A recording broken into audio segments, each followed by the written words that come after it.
Varicose veins కి సరైన చికిత్స కోసం సంప్రదించండి ఎవిస్ హాస్పిటల్.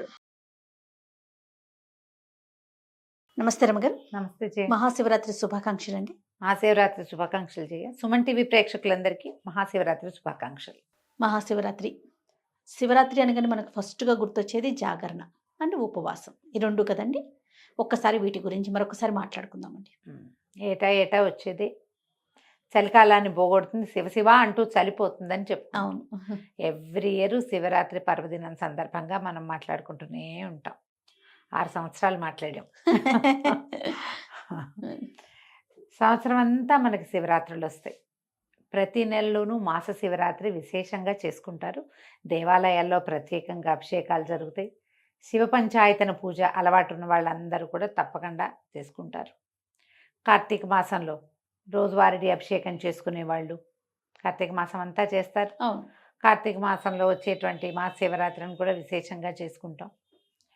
కార్తీకం వెళ్ళాక, మార్గశిరం వెళ్ళాక, మాఘం కూడా వెళ్ళిపోతూ ఉండగా ఈయన వస్తాడు ఇప్పుడు పరమేశ్వరుడు. మళ్ళీ ఇంకొకసారి ఈ శివరాత్రికి ఏంటంటే ఎవరైనా సరే ఒక్క మాట నమశివాయ అన్నా చాలు, ఒక్క బిల్వదళం స్వామి మీద పరమేశ్వరుడి మీద వేసినా చాలు, ఒక్క చిన్న చెంబెడి తీర్థము లేకపోతే 3 ఉద్ధరణల తీర్థం, ఒక్క పురుషుడు నీళ్ళైనా పరమేశ్వరుడికి అర్పించిన వాడికి కైవల్యం వస్తుందని చెప్తారు. అంత అద్భుతమైన పర్వదినం ఇది.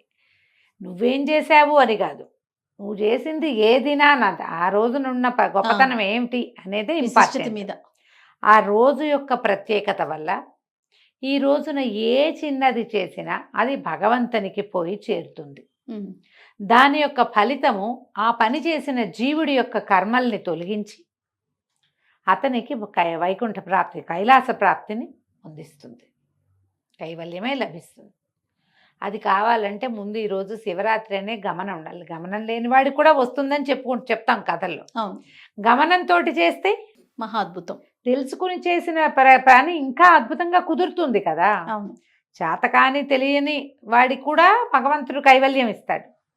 చేతయ్యి తెలుసుకుని విధి విధానాలు పాటిస్తూ చేయవలసింది విధిగా చేస్తే దాని ఫలితం బాగుంటుంది. ఇప్పుడు కైవల్యం ఆ రోజున మరణించిన వాడికి కైవల్యం లభిస్తుంది. తర్వాత మరి జీవించే ఉంటే మన సంగతి మనకేం లభిస్తుంది? పరమేశ్వరానుగ్రహం లభిస్తుంది. మన జాతకంలో ఉన్న గ్రహదోషాలు పోతాయి. మన కర్మల్లో దుర్విపాకం ఏదైనా ఉంటే అది తగ్గుతుంది. మనం ఇంకా పడవలసిన కష్టం ఏదైనా ఉంటే అది చిన్నదవుతుంది. భగవంతుడికి మనం దగ్గరవుతాం. దానికోసమని మనం ఇట్లా పర్వదినాలు వచ్చినప్పుడు ప్రత్యేకంగా చెప్పుకుంటాం. ఈరోజు గమనంతో తలస్నానం చేయండి శివరాత్రి అని చెప్పి, కుదిరినంత వరకు ఏదైనా ఒక చిన్న శివాలయమైనా మన పక్క సందులో ఉన్నదానికైనా వెళ్ళి ఒక్కసారి ప్రతిష్ఠ చేయబడిన పరమేశ్వరుణ్ణి చూసి రండి. శివలింగాన్ని చూడండి. కుదిరితే 2 మారేడు దళాలు స్వామికి సమర్పించి కాస్త నీళ్లు పోయటానికి అవకాశం ఉంటే పోయండి. అభిషేకం వాళ్లే చేస్తూ నిన్ను చూడు నీకు తీర్థం ఇస్తామంటే అభిషేక తీర్థం పుచ్చుకోండి. భస్మాన్ని ధరించండి. నోటితోటి ఓం నమ శివాయ అనుకోండి. పంచాక్షరిని, ప్రణవ పంచాక్షరిని వదిలిపెట్టకుండా ఉంటే చాలా మంచిది. ఏదో మాట్లాడుకుంటూనే ఉంటాం, పనులు పాటలు ఉంటాయి కదా, ఆఫీసులు ఉద్యోగాలు ఉన్నవాళ్ళు అవి ఉంటాయి. సంసారంలో ఉన్న వాళ్ళకి జంజాటం తప్పదు. జంజాటంతో పాటే పంచాక్షరిని వదిలిపెట్టద్దు. దీంతో మీరు ఈ రోజున దుర్భాషలు ఆడకండి. మీరు ఎవరిని తిట్టినా శివుని తిట్టినట్టేననుకోండి.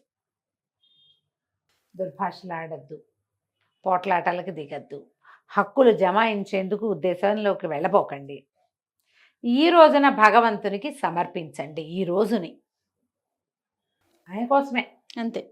ఆ ఉద్దేశంతో చేస్తే మీరు చేయగలిగినంత ఉపవాసం, చేయగలిగినంత జాగరణ, ఇవ్వగలిగినంత సేవ ఇవ్వండి. వీటిలలో మార్పు లేదు, మానద్దు. ఓకే, మేము ఉపవాసం ఉండండి ఏదో తినేస్తాం. బ్రేక్ఫాస్ట్ మానేయగలిగితే మానేయండి. ఆఫీస్ ఉంది, ఉపవాసాలు మానలేరు. సాత్వికమైన ఆహారం తీసుకోండి. అది ఇంట్లో పొద్దున్న దేవుడికి నివేదన పెట్టింది తినండి. ఉపవాసమే అది. ఈయనకి అన్నం తినకూడదు లాంటివి ఏమంటారు, మనం ఏకాదశికి చెప్పినట్టుగా ధాన్యంలో మురాసురుడు ఉంటాడు కాబట్టి అన్నం వర్జేతన్నారు, అన్నం వర్జించమన్నారు. కానీ శివరాత్రిగా అన్నం వర్జించాలన్న నియమం లేదు, ఆ మాట చెప్పటల్లా. ఉపవాసం ఉండాలి. ఆ ఉపవసించేటప్పుడు అవకాశాన్ని బట్టి ఉపవసించండి. ఏదైనా పళ్ళు, ఫలాలు, పలహారము తీసుకోండి. శివనామస్మరణలో సమయం గడపండి చక్కగా. మేము మీ అవకాశాన్ని బట్టి ఇంట్లో ఏదైనా అభిషేకం చేసుకునే అవకాశం ఉంటే చక్కగా చేసుకోండి. పక్క ఇళ్లలోనో వెనకింట్లోనో మీ వాళ్ళు మేము ఏకాదశి రుద్రాభిషేకం చేసుకుంటానంటే వాళ్ళ ఇంటికి ఎవరు వెళ్తాడని మానేయకండి. వాడి మొహం మనకు గిట్టకపోయినా సరే పిలిచారంటే వెళ్ళాలి, తెలిసిందంటే వెళ్ళాలి, అలా పెట్టుకోండి. ఇదే మనం భగవంతుడికి ఇవ్వగలిగేదమ్మా. శ్రద్ధ, ఆస్థ ఆ రెండే ఇస్తాం, అంతకంటే ఏమో అక్కర్లా. అసలు ఆ రెండు ఇస్తే చాలు. ఎక్కడ అవకాశం ఉంటే అక్కడికి వెళ్ళండి. ఒక్కసారి వెళ్ళి అట్లా ఆ మంత్రం ఏదైనా మన చెవిని పడితే మనకు అర్థమైనా కాకపోయినా లోపల పేరుకునే మాలిన్యాలు పోతాయి. శివుడు అభిషేక ప్రియుడు, మనం ఎప్పుడు చెప్పుకుంటాం ఆ మాట. అలంకార ప్రియో విష్ణువు, అభిషేక ప్రియ శివ. ఏం అక్కర్లేదు, ఒక చెంబెడు నీళ్ళే కావాలి. మీ చేత్తోటే పోసే అవకాశం లభించిందా మంచిది. ఈ ఉజ్జయిని అవి వెళ్ళామా జయ, ప్రతి చోట మేము ఎక్కడ మా ఇళ్లలో మేము మనమే శివలింగం మీద నీళ్లు పోయటం ఆడవాళ్ళకి సాధారణంగా ఇవ్వరు. ఇక్కడ శివాలయాల్లో కూడా నేను లోపలికి వెళ్ళి ముట్టుకోవటం అది నేను ఎప్పుడు చేయలే.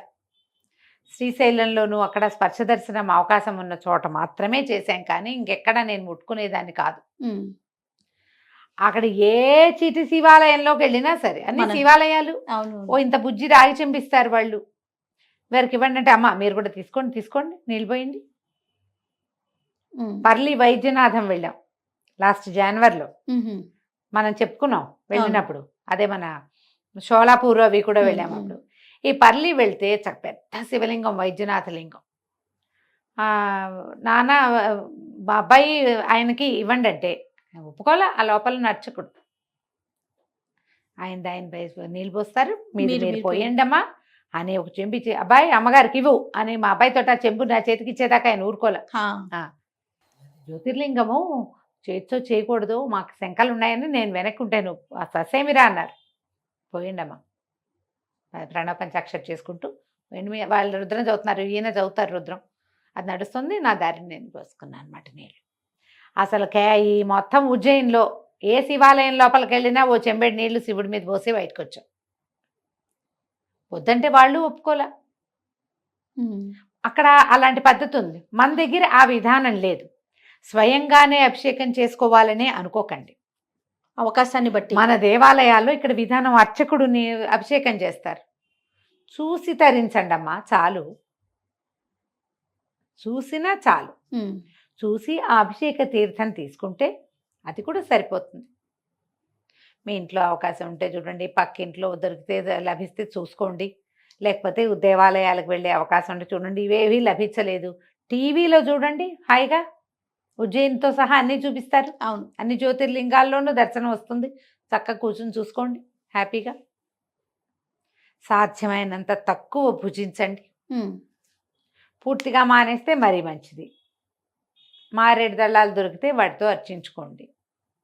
రాత్రికి ఉపవాసం, ఇది లింగోద్భవ కాలం వరకు ఉపవాసం ఉండటం మంచిది.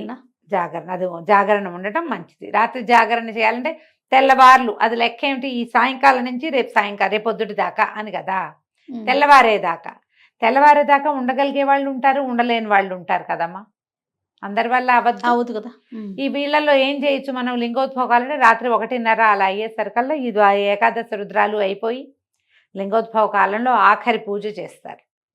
ఆ తర్వాత ఇంకా జాగరణ, భజన చేసుకుని జాగారం చేస్తారు. అప్పటిదాకా ఉన్నా చాలు. తెల్లవారేదాకా మీరు ఉండగలిగితే, ఇది వరకు ఏం చేస్తారు, ఒక టికెట్ మీద 2 సినిమాలు అవి చూపించేవాళ్ళు జాగారం కోసం.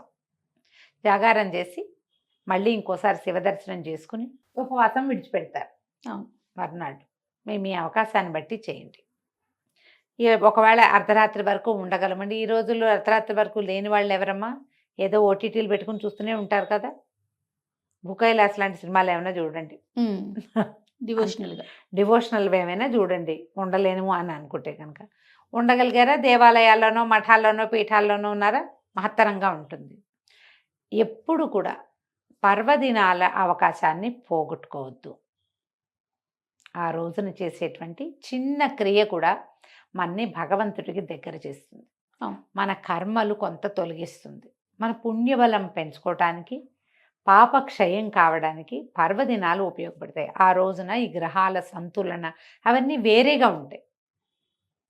లేకపోతే ప్రత్యేకంగా ఈ రోజు ఎందుకు శివరాత్రి ఎప్పుడైనా చేసుకోవచ్చు కాదు అవును. కదా. పైగా ఇవాళ మన బర్త్డే అనుకో, సండే సెలబ్రేట్ చేసుకుంటున్నాం మనం. ముందొచ్చే సండే సెలబ్రేట్ చేసేసుకుంటాం. సెలబ్రేషన్కి కావాలి. పర్వదినాలు అట్లా కాదు కదా. ప్రత్యేకంగా ఈ సందర్భంలో, ఈ సమయంలో ఈ గ్రహాలు, ఈ నక్షత్రాలు, ఈ చంద్రుడు ఇలా ఉండటం, సూర్యుడు ఇలా ఉండటం, ఇవన్నీ లెక్క కదా. ఉన్నప్పుడు మీకు ప్రకృతి అంతా అనుకూలంగా ఉందని కదా అర్థము. అలాంటప్పుడే మనం పూజ, మన ఉపవాసం అప్పుడు చేయాలి. కుదిరినప్పుడు చేసుకుంటాం, బర్త్డే లాగా, మ్యారేజ్ డే లాగా అనుకోవడానికి వీలు లేదు. అవును. పర్వదినాలని సుసంపన్నం చేసుకోండి. తప్పకుండా. మహాశివరాత్రి పర్వదినం సంవత్సరానికి ఒక్కరోజు వస్తుంది. ఈ రోజున మీరు చేయగలిగినంత దానం చేయండి, చేయగలిగినంత శివధ్యానం చేయండి, చేయగలిగిన దర్శనం చేసుకోండి. ఏది మానకండి. ఓకే. వీటిలలో అన్నిటినీ ఏదో ఒకటి కొంచెమైనా అవకాశాన్ని బట్టి చేసుకోండి. రైట్. నమస్తే రమ్య గారు. నమస్తే జయ.